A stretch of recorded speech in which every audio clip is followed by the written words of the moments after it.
ఉవాచ కలియుగంలో ఒకానొక శుభముహూర్తాన సాక్షాత్ భూలోక వైకుంఠమే అయిన తిరుమల కొండపై విశ్వపతి అను భక్తునికి శ్రీనివాసుని రూపంలో వెలసి శ్రీ వెంకటేశ్వరుని భక్తులచే కొలవబడుచున్న శ్రీమన్నారాయణుల వారు శ్రీ వెంకటేశ్వర స్వామి వ్రత కల్పంగా ప్రసిద్ధి నొందే ఈ వ్రతం గురించి గ్రంథం రచింపబడించవలసిందని అనుగ్రహించి అనుజ్ఞనిచ్చి ఈ విధంగా చెప్పసాగారు.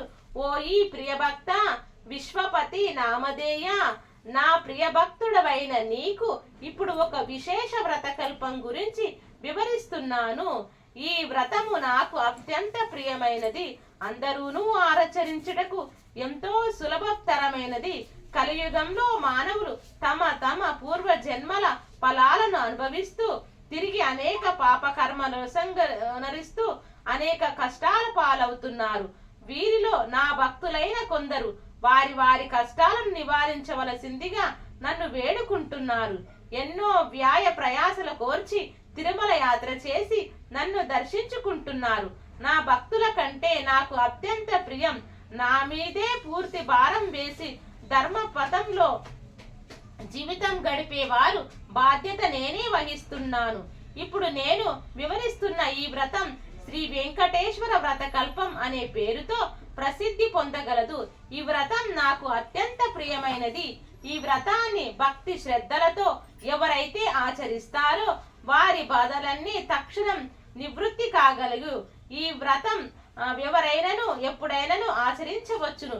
ప్రత్యేకించి మార్గశిర మాఘ కార్తీక మాసముల యందు గాని పౌర్ణమి పంచమి సప్తమి ఏకాదశి తిథుల యందు గాని శ్రావణ స్వాతి నక్షత్రముల రోజుల యందు గాని ఆచరించిన మిక్కిలి ఫలదాయకం. ఈ కలియుగంలో నా భక్తులైన మీరు అనుభవిస్తున్న కష్టాలన్నీ నాకు తెలియను. మీకు ఎప్పుడు ఏ కష్టం కలిగినా, ఏ ఆర్థిక సమస్యలు గాని, ఆరోగ్య సమస్యలు గాని, ఉద్యోగ వ్యాపార సమస్యలు గాని కలిగి మనశ్శాంతి లేనప్పుడు ఈ వ్రతం ఆచరించిన ఎడల తక్షణమే ఆ కష్టాలన్నీ తొలగిపోగలవు. మరియు మీరు మీ ఇంట ఏ శుభ కార్యము తలపెట్టినను ఈ వ్రతం ఆచరించిన ఎడల ఆ శుభ కార్యములు నిర్విఘ్నముగా జరిగి 1000 రెట్లు శుభప్రదము కాగలదు.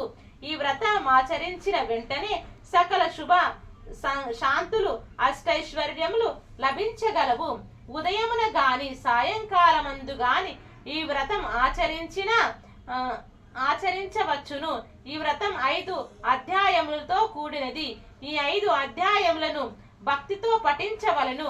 మీ స్వగృహమునందు గాని, వసతి గృహమునందు గాని, నా ఆలయమునందు గాని, ఏ పుణ్యక్షేత్రమునందు గాని, నదీ తీరమున గాని ఈ వ్రతమును ఆచరింపవచ్చును. మీరు వీలైన ఎడల మీ బంధుమిత్రులందరినీ ఆహ్వానించి ఈ వ్రతం ఆచరించుట మిక్కిలి శ్రేయదాయకం. ఈ వ్రతం ఆచరించిన వారికిని, విన్న వారికిని, ప్రసాదమును భక్తితో స్వీకరించిన వారికిని అష్టైశ్వర్యములు కలగలవు. ఈ వ్రతమును పూర్వకాలములో నా ప్రియభక్తులైన ఎందరో మునీశ్వరులు ఆచరించి ఎన్నో దివ్యాశిస్సులు పొందినారు. భూలోకవాసులైన మీ అందరికీ ఈ వ్రతం మిక్కిలి ఆనందప్రదాయమైనది. అనేక శుభములను కలగజేయును. ప్రశాంత మనస్సుతో నన్ను తలుచుకుంటూ ఈ వ్రతము ఆచరించినచో వ్రత ఫలము మిక్కిలిగా ఉండును. ఈ వ్రతం ఆచరించు విధానం మిక్కిలి సులభతరము. కలియుగంలో మీకు గల కష్టములన్నీ నాకు తెలియను. అందువలనే అత్యంత కఠోర నిష్ఠతో చేసే తపస్సులకు యజ్ఞ యాగాదులకు నిచ్చు ఫలము కేవలం ఈ వ్రతం ఆచరించుట వలన మీరు పొందగలరు. ముందుగా వ్రతం ఆచరించు ప్రదేశమును చక్కగా శుభ్రం పరచు కొనవలెను. మండపమును ఏర్పాటు చేసుకొని నా ప్రియ సకులైన శ్రీదేవి భూదేవిలతో కూడి ఉన్న నా పటమును మండపంపై ఉంచవలెను. మండపమును గోడకు ఆంచి ఉంచవచ్చును.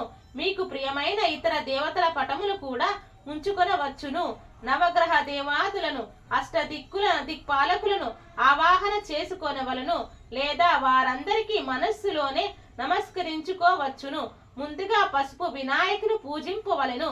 అటు తర్వాత నా వ్రతమందలి 5 అధ్యాయములు భక్తి శ్రద్ధలతో పఠించవలను. ఇదియే ప్రథమాధ్యాయము. మిగిలిన 4 అధ్యాయములు నాకు అత్యంత ప్రీతిపాత్రులైన విశ్వామిత్ర, వశిష్ఠ, భరద్వాజ, అత్రి మునీశ్వరులు ప్రవర్తించినారు. ఈ 5 అధ్యాయములు పఠించిన తరువాత నాకు ప్రియమైన స్తోత్రములు పఠించవచ్చును. ప్రతి అధ్యాయమును చివర గోవింద గోవింద గోవింద అని 3 సార్లు స్మరింపవలను. ఈ కలియుగంలో సామాన్య మానవులైన మీ అందరి కష్టాలు నాకు తెలుసు కావున మరొక విశేషమును కూడా చెప్పుతున్నాను.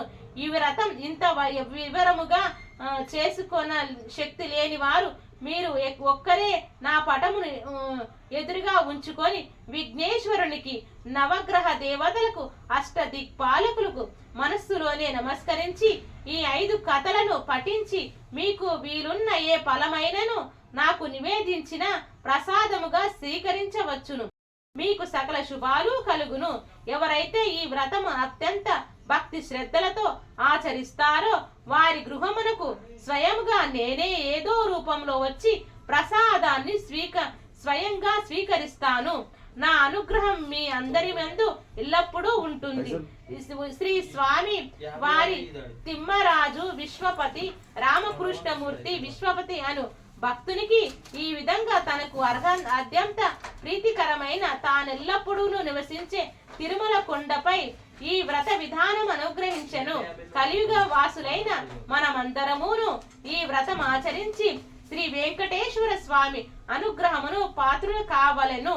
ఈ వ్రతమాచరించినంతనే మన కష్టములన్నీ తొలగిపోయి అనేక శుభములను పొందవచ్చును. గోవింద గోవింద గోవింద. మొదటి అధ్యాయం సంపూర్ణం. 2వ అధ్యాయం గోవింద గోవింద గోవింద. 2వ అధ్యాయం. ఈ అధ్యాయం మనకు మహాతపస్సంపన్నుడైన సాక్షాత్తు శ్రీ విశ్వామిత్రుల వారు అనుగ్రహించారు.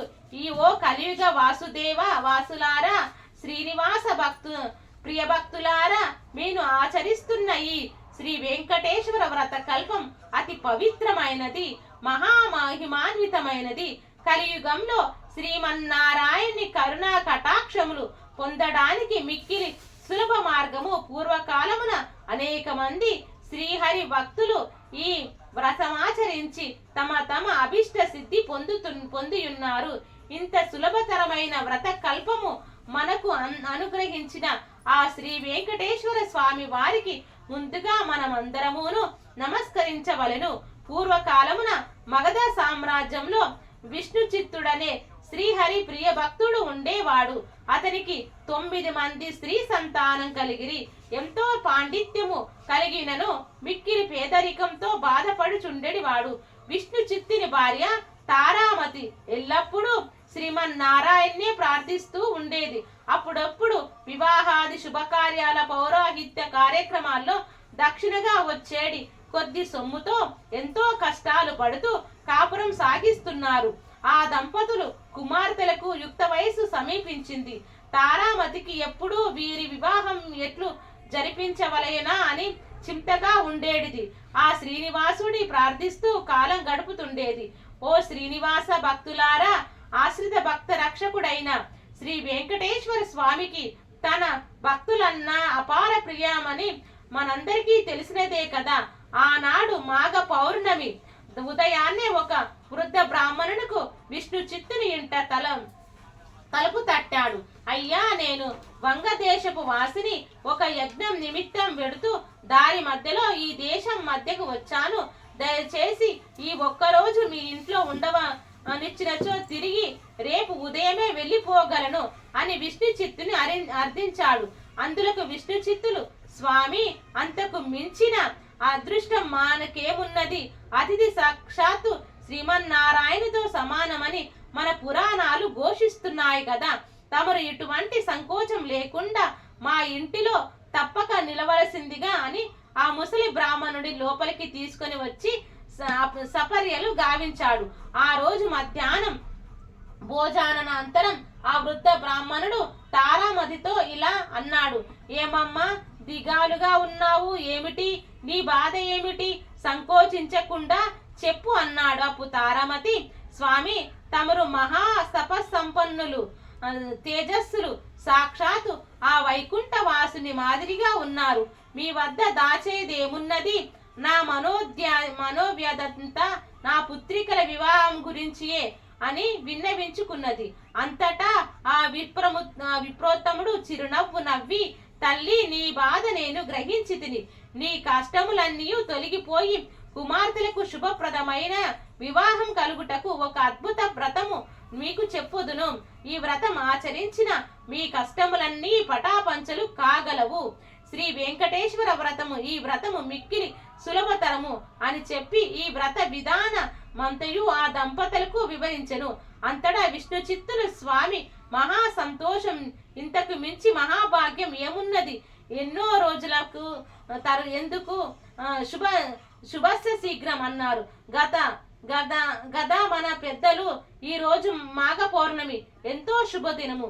ఈ రోజే తమరు సెలవిచ్చిన శ్రీ వెంకటేశ్వర వ్రతమును ఆచరించెదము అని విష్ణు చిత్తులు తారుమతి దంపతులిద్దరూ తమ కుమార్తెలతో కలిసి ఆ రోజున సాయంకాలమునే బంధుమిత్రులు పిలిపించుకొని శ్రీ వెంకటేశ్వర వ్రతమును అత్యంత భక్తి శ్రద్ధలతో ఆచరించారు. వచ్చిన భక్తులందరూ వ్రతము పూర్తి అయిన పిమ్మట తీర్థ ప్రసాదమును స్వీకరించి తమ తమ గృహాలకు వెడలిరి. అప్పుడు విష్ణు చిత్తుల వారు భార్యా సమేతులుగా ఆ బ్రాహ్మణోత్తమునికి పాద నమస్కారములు గావించి తమ దంపతులను ఆశీర్వదించవలసిందిగా వేడుకున్నారు. అప్పుడా బ్రాహ్మణోత్తముడు వ్రత తీర్థ ప్రసాదమును తానూను స్వీకరించి మనోభిష్ట సిద్ధిరస్తు, శ్రీ లక్ష్మీ శ్రీనివాస కటాక్ష సిద్ధిరస్తు అని ఆశీర్వదించాడు. ఇంతలో చీకటి పడి నిద్ర సమయమైనది. అంతటా విష్ణు చిత్తుడు ఆ బ్రాహ్మణుడికి ఒక చిరిగిన దుప్పటిని ఇచ్చి కన్నీళ్లు పర్యంతముగా, స్వామి, కడు పేదవాడైన నా వద్ద ఇంతకు మించి మంచి దుప్పటి లేదు. ఈ రాత్రికి నన్ను క్షమించి దీని యందే విశ్రమించవలసింది అని వేడుకున్నాడు. అందుకు ఆ బ్రాహ్మణుడు చిరునవ్వు నవ్వి, ఏమి చింతించవలసినదని చెప్పి తాను బయట వసారాలో పడుకుంటానని చెప్పాడు. కొద్దిసేపటికి అందరూ నిద్రకు ఉపక్రమించుచున్నారు. రాత్రి 4వ జామున ఉరుములు మెరుపులతో పెద్ద వర్షం మొదలైంది. అంతా కటిక చీకటి గాఢాంధకారంలో కంటికి ఏమీ కానరానట్లేదు. విష్ణు చిత్తునికి బయట పడుకున్న ఆ ముసలి బ్రాహ్మణుడు ఎలా ఉన్నాడో అని బెంగగా ఉంది. కానీ ఈ గాఢాంధకారంలో ఏమీ కనిపించక ఎప్పుడెప్పుడా తెల్లవారుతుందా అని ఆ రాత్రి గడిపాడు. ఆ కుటుంబం అంతా ఇంతలో తెల్లవారింది. వాన తేలిక పడింది. బయట బ్రాహ్మణుడు ఏమైనాడో, ఎంత బాధపడ్డాడో అనుకుంటూ బయటకు వచ్చిన ఆ దంపతులకు అద్భుత దృశ్యం కనిపించింది. అక్కడ విప్రమోత్తముడు లేడు. చిరిగిన దుప్పటి స్థానంలో పట్టు పీతాంబరం ఉంది. ఆ పీతాంబరంపై శ్రీ వెంకటేశ్వర స్వామి వారి విగ్రహం చిరునవ్వుతో కనిపించింది. జరిగినదంతా ఆ దంపతులకు అర్థమైంది. వారి ఆనందానికి అవధులు లేవు. వచ్చింది సాక్షాత్తు ఆ శ్రీమన్నారాయణుడే. ఆహా, ఏమి మన భాగ్యము! కానీ ఆ స్వామి వారిని గ్రహించలేకపోతిమే. చివరకు చిరిగిన దుప్పటి ఇచ్చితిమే అని తలుస్తూ స్వామి వారి విగ్రహాన్ని కళ్ళకద్దుకుని ఇంట్లోకి వచ్చారు. ఇల్లంతా స్వర్ణమయంగా కనిపించింది. అంతటా ధనరాశులే. ఆహా, శ్రీ వెంకటేశ్వర స్వామి వారి వ్రత కల్ప మహత్యము వలన కదా ఇదంతయు జరిగినది అని ఆ స్వామిని అనేక విధాలా స్తుతించారు. చూశారా, సాక్షాత్తు శ్రీ స్వామి వారే భక్తులను ఇంటికి అతిథి రూపంలో వచ్చి వ్రత విధానం చెప్పటమే కాకుండా తీర్థ ప్రసాదాలు కూడా తానే స్వయంగా స్వీకరించాడు. శ్రీ స్వామి వారి అంతటి కరుణామయుడు. ఎవరైతే భక్తి శ్రద్ధలతో ఈ వ్రతం ఆచరిస్తున్నారో వారందరికీ తానే స్వయంగా ఏదో రూపంలో తప్పక వస్తాడు. మీరందరూ కూడా ఈ వ్రతాన్ని ఆచరించి స్వామి కరుణా కటాక్షాలు పొందండి. శ్రీ లక్ష్మీ శ్రీనివాస కటాక్ష సిద్ధిరస్తు అని విశ్వామిత్రుల వారు సెలవిచ్చాడు. గోవింద గోవింద గోవింద. రెండవ కథ సంపూర్ణం. శ్రీ వెంకటేశ్వర వ్రతకల్పం 3వ అధ్యాయం. ఈ అధ్యాయాన్ని మహా తపోనిష్ట గరిష్ఠులైన శ్రీ వశిష్ఠ మునీశ్వరుల వారు శ్రీమన్నారాయణుల వారి అనుగ్రహంతో మనకు వివరించారు. ఓ కలియుగ వాసులారా, శ్రీనివాసుని ప్రియ భక్తులారా, వైకుంఠంలోని శ్రీమన్నారాయణుడే నేటి తిరుమల వెంకటేశ్వరుడు. కలియుగ వాసులైన మీ అందరి కష్టాలను తీర్చడానికి స్వామి మీకు అతి చేరువలో ఆ తిరుమల కొండపై అవతరించాడు. ఆ స్వామి వారిని ప్రసన్నం చేసుకోవడానికి ఈ వ్రతం మిక్కిలి సులభతరం. ఈ వ్రతం భక్తి శ్రద్ధలతో ఆచరించిన వారు సకల సౌభాగ్యాలను అనుభవిస్తారు. పూర్వకాలంలో అవంతి దేశంలో భాగ్యనగరం అనే పట్టణం ఉండేది. పేరుకు తగినట్లుగానే ఆ పట్టణంలో అనేక మంది భాగ్యవంతులు ఉండేవారు. అయితే వారు తమ తమ సంపదలను చూసుకొని గర్విస్తూ మిగిలిన సామాన్యులను అతి హీనంగా చూసేవారు. ఆ ఐశ్వర్యమంతా తమ గొప్పేనని తలుస్తూ నిత్య పూజలు కాదు కదా, విశేష రోజుల్లో కూడా ఏ పూజలు చేసేవారు కాదు. ఆ సృష్టికర్త శ్రీమన్నారాయణునికి వీరందరికీ జ్ఞానోదయం కలిగించాలని తోచింది. ఒక రోజున ఓ ధనవంతులందరూ అనేక విందు వినాశాల్లో మునిగి తేలుతున్నారు. ఆ పట్టణ తూర్పు వీధిలో గల శ్రీమన్నారాయణ ఆలయంలో కనీసం దీపం వెలిగించే నాదుడు కూడా కరువయ్యాడు. ఆ రోజు తొలి ఏకాదశి, అత్యంత పర్వదినం. కానీ ఆ పట్టణంలో ఒక్కరు కూడా ఆ ఆలయానికి పూజాధికాలు నిర్వర్తించాలని ఆలోచించట్లేదు. సాయంత్రం ఉన్నట్టుండి దట్టమైన మబ్బులు కమ్ముకున్నాయి.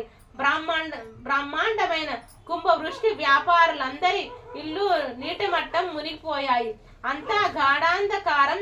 తెల్లవారేసరికి ఊరంతా నేలమట్టమైంది. వ్యాపారుల ఇళ్ళన్నీ కూలిపోయాయి. అన్ని ఐశ్వర్యాలు పోయి చివరికి కట్టుబట్టలతో మిగిలారు. ఎందుకు ఉపద్రవం, ఎందుకు జలప్రలయం, ఎవరికి అంతు పట్టలేదు. అంతలో వారికి ఒక విశేషం కనిపించింది. ఊరి చివర ఉండే ఊరి పడక చెక్కు చెదరకుండా ఉన్నాయి. వారికి ఆశ్చర్యం కలిగింది. ఇంత కుంభవృష్టిలోనూ ఆ పూరి పాకలో ఎలా ఉన్నాయి అని వారిలో వారు అనుకుంటుండగా ఇంతలో ఒక పెద్ద మెరుపు మెరిసింది.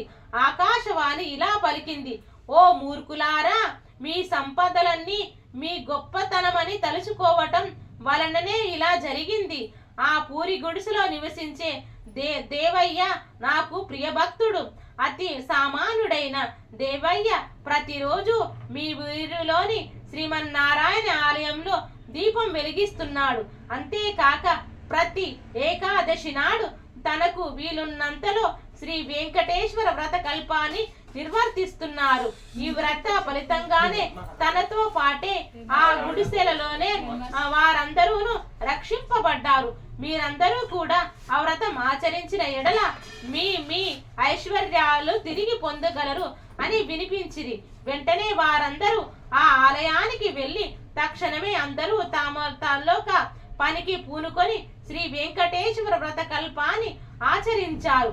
ఆ వ్రత ఫలితంగా అందరి గృహాలు పూర్తి రూపంలో కనిపించాయి. అది మొదలుగా ఆ వ్యక్తులందరూ వర్తకులందరూ శ్రీహరి భక్తులై ప్రతి ఏకాదశి నాడు శ్రీ వెంకటేశ్వర వ్రత కల్పాన్ని ఆచరిస్తూ బ్రతికినంత కాలం సుఖ సంతోషాలతో ఉండి చివరికి ముక్తిని పొందారు. శ్రీ వశిష్ఠుల వారు వివరించారు. గోవింద గోవింద గోవింద. మూడవ కథ సంపూర్ణం. కథకల్పం 4వ అధ్యాయం. శ్రీ భరద్వాజ ఉవాచ. శ్రీమన్నారాయణునికి అత్యంత ప్రీతికరమైనటువంటి శ్రీ వెంకటేశ్వర వ్రత కల్పంలోని 4వ అధ్యాయం. మహామునీశ్వరులు శ్రీ భరద్వాజ మహర్షుల వారు ఈ విధంగా చెబుతున్నారు. ఓ కలియుగ వాసులారా, శ్రీమన్నారాయణ ప్రియభక్తులారా, మీరు ఆచరిస్తున్నటువంటి శ్రీ వెంకటేశ్వర వ్రత కల్పం అద్భుతమైనది. మీ కోరికలన్నిటినీ తక్షణమే తీర్చగల ఉపాయం. శ్రీ వెంకటేశ్వరుని ప్రసన్నుని గావించుకోవడానికి అత్యంత సులభతరములు మార్గము ఇదియే. మీ అందరికీ అనుగ్రహించడానికి సాక్షాత్తు ఆ వైకుంఠ వాసుడే కలియుగంలో తిరుమల కొండపై శ్రీనివాసునిగా వెలిసాడు. ఎన్నో జన్మల పుణ్య ఫలం చేతగాని తిరుమల కొండపై కాలిడడం సాధ్యం కాదు, స్వామి దర్శనం సాధ్యం కాదు. ఇదే విధంగా ఈ శ్రీ వెంకటేశ్వర వ్రత కల్పం ఆచరించే సంకల్పం కలుగుట కూడా ఎంతో పూర్వజన్మ పుణ్యఫలం వలనే కాని సాధ్యం కాదు. ఆచరిస్తున్న వారు, కథలను విన్నవారు, ప్రసాదం స్వీకరించిన వారు శ్రీహరి కృపకు పాత్రులై ఎంతో మహాభాగ్యం పొందుదురు. పూర్వకాలమున నగరి అనే గ్రామములో ధనగుప్తుడనే వ్యాపారుడు ఉండేవాడు. అతడు మహాలోభి. ఎంత ఐశ్వర్యములు సంపాదించను అతని లోభమునకు అంతు లేకుండెను. ఈ ఐశ్వర్యమంతయు తన గొప్పయే అనుకొని విర్రవీగేడివాడు.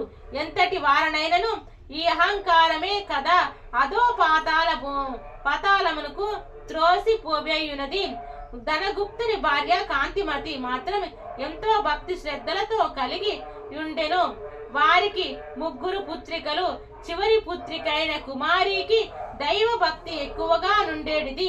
ఎల్లప్పుడూ ఆ శ్రీనివాసుని తలుస్తూ ఉండేది. తండ్రిని తెలియకుండా వీలున్నప్పుడల్లా శ్రీ వెంకటేశ్వర స్వామి వారి ఆలయానికి వెళ్ళి స్వామిని దర్శించుకుని వస్తుండేది. ఇంటికి తీసుకువచ్చిన ప్రసాదాన్ని అందరూ స్వీకరించిన తండ్రి మాత్రం ఎప్పుడూనూ తీసుకునేవాడు కాదు. భర్త యొక్క ఈ ప్రవర్తనను కాంతిమతి మిక్కిలి చింతించింది. ఒకరోజు కుమారి తన స్నేహితుల ఇంట శ్రీ వెంకటేశ్వర వ్రతం జరుగుతుందని తెలుసుకొని తాను కూడా వ్రత కథలను వినుదామని వెళ్ళింది. వ్రతము పూర్తి అయ్యేసరికి మిట్ట మధ్యాహ్నం అయ్యింది. ప్రసాదం గాను స్వీకరించి కొంచెం పొట్లములో కట్టించుకొని ఇంటికి బయలుదేరింది. మార్గ మధ్యమున వచ్చేసరికి ఎండ తీవ్రత ఎక్కువయ్యింది. ఎక్కడైనా కొంచెం దాహం తీర్చుకుందామని తలచగానే ఆ పక్క వీధిలోనే తన తండ్రి అంగడి ఉందని గుర్తొచ్చింది. ఆ అంగడికి వెళ్ళి ఈ వ్రతం గురించి తండ్రికి చెప్పకుండా నీళ్లు అడిగి తాగింది. తండ్రి కోపగించుకుంటాడనే భయంతో కంగారుగా దాహం తీర్చుకొని వడివడిగా ఇంటి దారి పట్టింది. ఆ హడావిడిలో కుమారి ప్రసాదం పొట్లం దుకాణంలోనే మర్చిపోయి వదిలి వెళ్ళింది. ఇంతలో ఆ బజారులో ఒక్కసారిగా అలజడి మొదలైంది. ప్రజలందరూ ఆహాకారాలు పెడుతూ పరిగెడుతున్నారు. పెద్ద అగ్ని ప్రమాదం సంభవించింది. ఆ వీధిలోని అంగళ్ళు అగ్ని దేవుని ప్రతాపానికి ఆహుతి కాసాగాయి. అసలే మిట్ట మధ్యాహ్నం, దానికి తోడు తీవ్రమైన వడగాలి. దానగుప్తుని శరీరం భయంతో కంపించింది. ఇంకొద్ది క్షణాల్లో తన కళ్ళు ఎదుటే తన అంగడి కూడా బూడిద కావాల్సిందే. ఈ ఆలోచనతో చేతులు వణికిపోతున్నాయి. అంగటి నుండి అందరూ బయటకు పరుగులు తీశారు. కానీ తాను ఉండిపోయాడు. విడిచి బొద్ది కావట్లేదు. ఉంటే తాను మసైపోతాడు. ఈ కంగారులో చేతికి ఏదో పొట్లం తగిలింది. ఏ ఆలోచన లేకుండా తీసి నోట్లో వేసుకున్నాడు. తియ్యగా అనిపించింది. అంతేకాదు మనస్సు కొంచెం స్థిమితపడ్డట్టు కూడా తోచింది. అప్పుడే ఒక అద్భుత సంఘటన జరిగింది. మంటలన్నీ ధనగుప్తుడి ముందు దుకాణం వద్దే ఆగిపోయాయి. ఒక్క నిప్పు రవ్వ కూడా తన దుకాణంపై పడలేదు. ఏమి ఈ విచిత్రం, ఏమి ఈ మాయ? ధనగుప్తుని నోటి మాట రాలేదు. ఇంతలో ఆ వీధిలో అగ్ని ప్రమాదం జరిగిందని ఇంటిలో తెలిసి భార్య కాంతిమతి కుమార్తెలతో సహా భయాందోళనలతో ఆ శ్రీనివాసున్నే ప్రార్థిస్తూ అక్కడికి వచ్చారు. అంగడి వరకు వచ్చిన మంటలు పక్కనే ఉన్న అంగడి వడ్డే ఆగిపోవడం చూసి సంభ్రమాశ్చర్యాలకు లోనయ్యారు. అప్పుడు కుమార్తెను తాను అంగడిలో మరిచిన పొట్లం గురించి గుర్తుకు వచ్చింది. ధనగుప్తుడు అంతకు ముందు తాను తిన్నది ఆ పొట్లంలోనిది పదార్థంగా గ్రహించాడు. కుమారి ఆ పొట్లం శ్రీ వెంకటేశ్వర స్వామి వారి ప్రసాదం అని తాను వ్రతంలో పాల్గొనటం అంతా అంతా వివరించింది. తాను స్వీకరించిన ఆ ప్రసాద మహత్యం వల్లనే తాను ప్రమాదం నుంచి బయటపడినట్లు తన గుప్తుడు గ్రహించాడు. శ్రీవారిని క్షమించమని చెంపలు వేసుకున్నాడు. సాయంకాలమే ఊరందరినీ పిలిచి శ్రీ వెంకటేశ్వర వ్రతకల్పం భక్తి శ్రద్ధలతో ఆచరించాడు. అప్పటి నుంచి ఆ వర్తకుడు పూర్తిగా స్వామివారి సేవలకే శేష జీవితాన్నంతా గడిపి చివరికి ముక్తిని పొందాడు.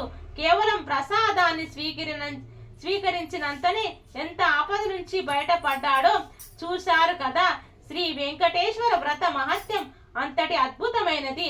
మీరందరూ వీలున్నప్పుడల్లా ఈ వ్రతాన్ని ఆచరించి శ్రీనివాసుని కృపకు పాత్రులు కావలసింది అని భరద్వాజుల వారు అనుగ్రహించారు. 4వ అధ్యాయం సంపూర్ణం. గోవింద గోవింద గోవింద. వ్రతకల్పం 5వ అధ్యాయం. శ్రీ అత్రి ఉవాచ భూలోక వైకుంఠమే తిరుమల తిరుపతి. తిరుమలతో సమానమైన పవిత్ర ప్రదేశం గాని శ్రీ వెంకటేశ్వరునితో సమానమైన దైవం గాని ఇంతకు ముందు లేదని ఇక ముందు ఉండబోదని పురాణాలు ఘోషిస్తున్నాయి. శ్రీనివాసునిగా వెలిసిన శ్రీమన్నారాయణునికి తన భక్తులంటే అలవిమాలిన ప్రేమ. ఎవరైతే తన మీదే పూర్తి భారం వేసి నిత్యం తననే స్మరిస్తూ సత్ప్రవర్తన కలిగి జీవిస్తారో వారి యోగక్షేమాలు తానే వహిస్తాడు. అంతటి దివ్య దేవుని ప్రసన్నం చేసుకోవడానికి అత్యంత సులభమైన మార్గం శ్రీ వెంకటేశ్వర వ్రతకల్పం. ఈ అద్భుత వ్రతకల్పంలోని 5వ అధ్యాయాన్ని మహాతపస్సంపన్నులైన ఆ శ్రీ అత్రి మహర్షుల వారు ఇలా అనుగ్రహించాడు. నాయనలారా, శ్రీనివాసుని ప్రియభక్తులారా, కలియుగ వాసులైన మీ అదృష్టం చెప్పలనవి కానిది. కృత త్రేత ద్వాపర యుగాలతో ఎంతో కఠోర నియమ నిష్టలతో ఆరాధిస్తే గాని ప్రసన్నం కాని శ్రీమన్నారాయణుడు కలియుగంలో కేవలం నామస్మరణంతోనే మిమ్మల్ని అనుగ్రహిస్తున్నాడు. ఆర్తితో పిలిచిన వారి చెంత తక్షణం ఉంటాడు. ఎంతటి కరుణామూర్తి శ్రీనివాసుడు. తిరుమల క్షేత్రం అంతా సాలగ్రామమయమే. ఆ పవిత్ర కొండపై మీరు వేసే ప్రతి అడుగు ఎన్నో జన్మల పుణ్యఫలం. పూర్వకాలంలో కౌమార దేశంలో మిత్రుడనే చాకలి ఉండేవాడు. అతడు తన కులవృత్తిని నిర్వర్తిస్తూ వీలున్నంతలో దాన ధర్మాలు గావిస్తూ ధర్మపరంగా జీవిస్తుండేవాడు. కానీ అతడి దిగులంతా అతనికున్న అవిటితనమే. కాలు అవిటిది కావడం చేత ఉతికిన బట్టలు మూటలు కట్టి ఇంటింటికి తిరిగి ఇవ్వడం చాలా కష్టంగా ఉండేది. దానికి తోడు గంపెడు సంసారం. పడకపోతే పూట గడవదు. ఎల్లప్పుడూ శ్రీనివాసున్నే ప్రార్థిస్తూ ఉండేవాడు. ఏదో ఒక రోజున ఆ స్వామి తనను కరుణిస్తాడన్న నమ్మకంతో జీవనం సాగిస్తున్నాడు. భక్తజన సులభుడైన శ్రీమన్నారాయణుడు ఇదంతా గమనిస్తూనే ఉన్నాడు. ఎవరికైతే వారి పూర్వజన్మ కర్మ నివృత్తి అయ్యే సమయానికి శ్రీనివాసుడే ఏదో రూపంలో వచ్చి తన భక్తులకు తప్పక ఆదుకుంటాడు. ఒక రోజు సాయంకాలం నాడు రోజులాగే మిత్రుడు చాకిరేవు నుండి బట్టలు మూటతో పట్టణానికి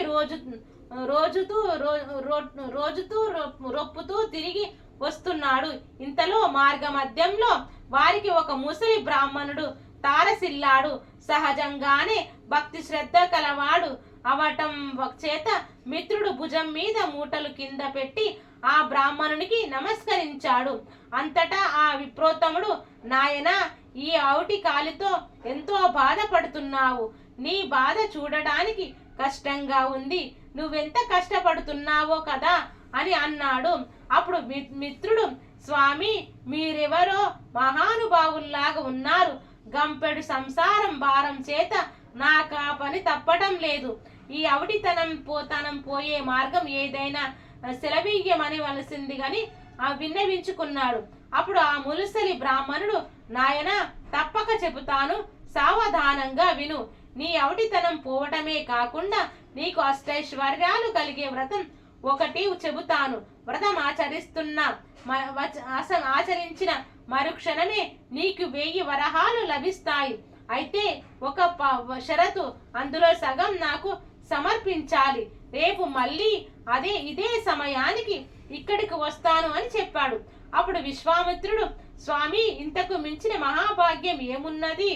ఆ వ్రతమేంటో ఈ రోజే ఆచరిస్తాను, సెలవియ్యండి అని ప్రార్థించగా ఆ బ్రాహ్మణుడు శ్రీ వెంకటేశ్వర వ్రతకల్పాన్ని వివరంగా చెప్పాడు. మిత్రుడు రెట్టించిన ఉత్సాహంతో ఇంటికి వచ్చి ఈ విషయమంతా భార్యకు చెప్పి ఇరుగు పొరుగు వారందరినీ ఆహ్వానించి శ్రీ వెంకటేశ్వర వ్రతాన్ని ఆచరించి తీర్థ ప్రసాదాలు తాను స్వీకరించి వచ్చిన వారందరికీ పంచాడు. ఇంతలో ఇంటి బయట ఏదో కోలాహలం వినిపించింది. మిత్రుడి కుమారుడు బయట నుంచి ఇంట్లోకి పరుగు వచ్చి, అయ్యా, రాజభటులు నీ కోసం వచ్చారు. రాజుగారు నీకు కట్న కానుకలు పంపించారంట అన్నాడు. ఇంతలో రాజభటులు వచ్చి మిత్రుడిని రాజుగారి ఆస్థానంలో చాకలిగా నియమించారని 1000 వరహాలు బహుమానంగా పంపారని చెప్పి మిత్రుడి చేతిలో 1000 వరహాల మూట పెట్టాడు. 1 వారం లోపల వారు వచ్చి రాజువారు కొలువులో చేరవలసిందని చెప్పారు. మిత్రుడు ఆనందానికి అవధులు లేదు. వారం దాకా ఎందుకు, రేపే వెళ్ళాలి అని మూట ముల్లే సర్దుకుని మరుసటి రోజే తెల్లవారుజామునే ప్రయాణమయ్యాడు. ఈ ఆనందంలో ఆ ముసలి బ్రాహ్మణుడి సంగతి మరచిపోయాడు. దారి మధ్యలో గుర్తుకు రాగా 1 నెల తర్వాత కలవవచ్చులే అనుకున్నాడు. వెళ్ళి రాజస్థానంలో చేరాడు. రోజులు నెలలు గడుస్తున్నాయి. ఆ బ్రాహ్మణుడికి ఇచ్చిన మాట పూర్తిగా మర్చిపోయాడు. అంతే, బ్రాహ్మణ రూపంలో వచ్చిన ఆ స్వామి వారికి కోపం వచ్చింది. మానవ నైజం అంతేనని అనుకున్నాడు. శ్రీ స్వామివారి తన మహత్యం తెలియజెప్పాలని నిర్ణయించుకున్నాడు. అంతే, ఆ మర్నాడే రాజస్థానంలోని రాజుగారి నగలు మాయమయ్యాయి. ఆ ప్రాడంబరం మిత్రుడి మీద పడింది. మిత్రుడికి కఠిన కారాగార శిక్ష పడింది. రాజభటులు మిత్రుడిని పలు విధాల శిక్షించారు. ఎందుకు ఇలా జరిగింది, ఎందుకు అబండం తన మీద పడింది అని తలుస్తున్న మిత్రుడికి ఆ రాత్రి స్వామివారు కలలో కనపడి వృద్ధ బ్రాహ్మణుడి రూపంలో వచ్చినది తానేనని, తనకిచ్చిన మాట నిలబెట్టుకోకపోవడం చేతనే ఇలా జరిగిందని చెప్పారు. అప్పుడు మిత్రుడు, స్వామి, నేను మిక్కిలి పాపాత్ముడిని, ఇంతటి అపరాధం చేశాను, దయచేసి నన్ను కరుణించండి. ఇక మీదట తప్పక ప్రతి నెల మీ వ్రతం ఆచరిస్తాను. నా సంపదలతో సగభాగం ప్రతి నెల జీవితాంతం తమకే సమర్పిస్తాను అని చెంపలు వేసుకొని స్వామి వారిని వారి పరివిధాల వేడుకున్నాడు. భక్తులకు సులభుడైన స్వామివారు అందుకు సంతోషించి మిత్రుని అనుగ్రహించాడు. శ్రీవారి అనుగ్రహం చేత రాణి సగ నగలు వేరే ప్రదేశంలో మరుదినమునే దొరికినవి. మిత్రుడు దొంగిలించలేదని రాజు గ్రహించడంతో జరిగింది. మిత్రునికి కారాగారం నుంచి వెలికి తీశారు. అప్పటి నుంచి మిత్రుడు స్వామి వారికి ఇచ్చిన మాట ప్రకారం ప్రతి నెల శ్రీ వెంకటేశ్వర వ్రతం ఆచరిస్తూ తన సంపాదనలో సగ భాగం స్వామి వారికి సమర్పిస్తూ కలకాలం సుఖంగా జీవించి చివరన ముక్తిని పొందాడు అని అత్రి మహర్షి వారి సెలవిచ్చారు. శ్రీ వెంకటేశ్వర వ్రత కథం 5వ అధ్యాయం సంపూర్ణం. ఓం గోవింద గోవింద గోవింద.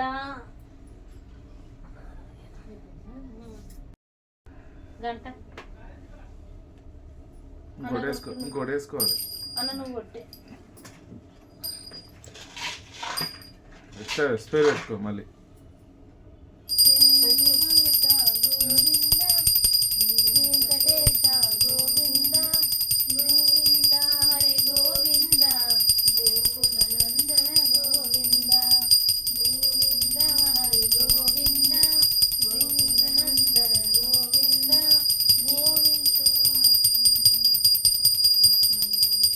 పాటతో చేసుకోరు. శ్రీరామ్ కన్యకు శ్రీ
కర్పూర నీరాజనం సమర్పయామి.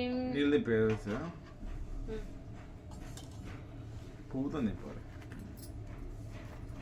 తండ్రి 7 శనివారాల వ్రతం పూర్ణం చేసుకున్నాం. హారతి తీసుకోరు మీరు ఇద్దరు.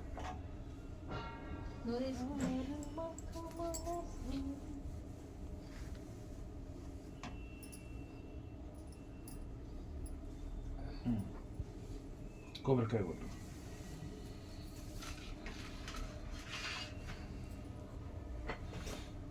నువ్వు ఇంకా జరి కొట్టు. బంద్ చేసినారు.